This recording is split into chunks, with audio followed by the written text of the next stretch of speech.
Hello दोस्तों, welcome back to Shivangi पाठशाला। और हम आज अपने हिस्ट्री सीरीज को आगे बढ़ाते हुए नेक्स्ट टॉपिक करेंगे।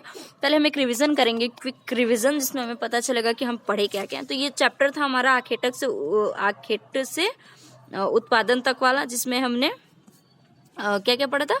इसमें हमने जलवायु परिवर्तन पढ़ा था, ठीक। इसमें हमने टाइम पीरियड पढ़ा था, स्टोन एज के बारे में हमने डिस्कस किया था।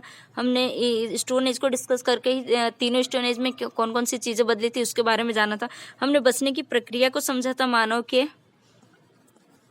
हमने खेती की प्रक्रिया को समझा था, हमने इनके बसने की प्रक्रिया में ठहराव को समझा था कि क्यों रुकना। हमने फिर स्टार्ट की थी यात्रा से। तो छोटी छोटी चीज़ें हैं, लेक्चर देखा करो, बार बार रिवीजन की जरूरत नहीं पड़ेगी और एनसीईआरटी बहुत अच्छे से कवर कर लेंगे हम लोग। मेरी भी प्रिपरेशन अच्छी हो रही है, आपकी भी प्रिपरेशन अच्छी होगी, उम्मीद है मुझे यही। नेक्स्ट टॉपिक को करते हैं। बहुत ठंडा है यार, धूप भी नहीं है।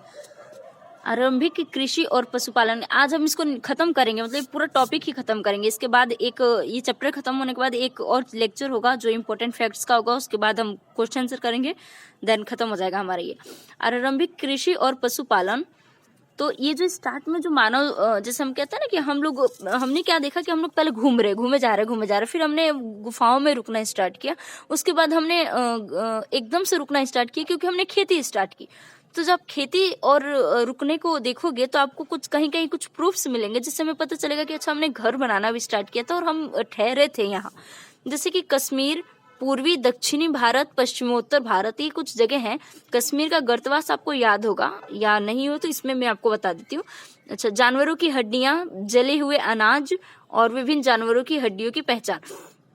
जले हुए अनाज आपको याद है, भीमबेटका का भी हमने डिस्कस किया था। कुरनूल का जहाँ पे आग के वो मिला था उसका डिस्कस किया था। हमने मेहरगढ़ का डिस्कस किया था, या नहीं किया होगा तो हम नीचे कर लेंगे। जानवरों की हड्डियां मिली हैं मेहरगढ़ से। और फिर कश्मीर का आपको गर्तवास याद होगा, जो गर्तवास एक उसका नाम था, घर का नाम था गर्तवास।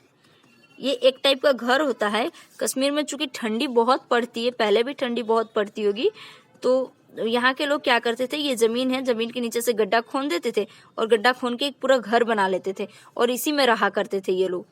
तो इसको कहते थे कि गर्तवास। तो ये बहुत जगह मिला है और आज भी आप देखोगे तो कश्मीर में ऐसे घर बनते हैं जो गड्ढा खोन के बनाए जाते हैं। इसके बाद हमारा नेक्स्ट टॉपिक है स्थानीय जीवन की ओर। तो ये तो हमने पहले भी पढ़ा था, एक बार और रिवीजन कर लेते हैं। घरों और झोपड़ियों के निशान मिले हैं बहुत जगह से। बुर्जहोम जैसे कश्मीर से मिला है, बुर्जहोम कश्मीर में है, यहाँ पे गर्तवास का निशान मिला है। यहाँ पे घर मिले हैं जो जमीन के नीचे थे, झोपड़ी के निशान मिले हैं। पाषाणकालीन औजार मिले हैं, यहाँ से अधिक पैनी धार और पॉलिश वाले औजार मिले हैं हम लोगों को पाषाण काल के समय में। ओखली मुसल जो आज भी इस्तेमाल किया जाता है ये मिला है। नवपाषाण कालीन बर्तन मिले हैं। अच्छा, नवपाषाण कालीन बर्तन में क्या थे कि नवपाषाण कालीन बर्तन थोड़े मजबूत थे या उनको कलर कर दिया जाता था और स्ट्रांग भी होते थे। पहले अनाज रखने के लिए जो बर्तन पहले बनाए गए उनका इस्तेमाल पहले अनाज रखने के लिए किया गया, फिर उसमें खाना बनाने लगे वो लोग, क्योंकि जब लोग कृषक वर्ग आया, जब उन्होंने अनाज उगाया तो उसको पका के खाना सीखा होगा, तभी उन्होंने अनाज उगाना स्टार्ट किया।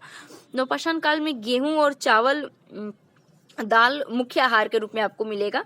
ये पूरा नवपाषाण काल कमेंट करके बताओ यार कि कब से कब तक था, मैंने आपको पीछे पढ़ाया था, पता नहीं आपको याद भी है कि नहीं।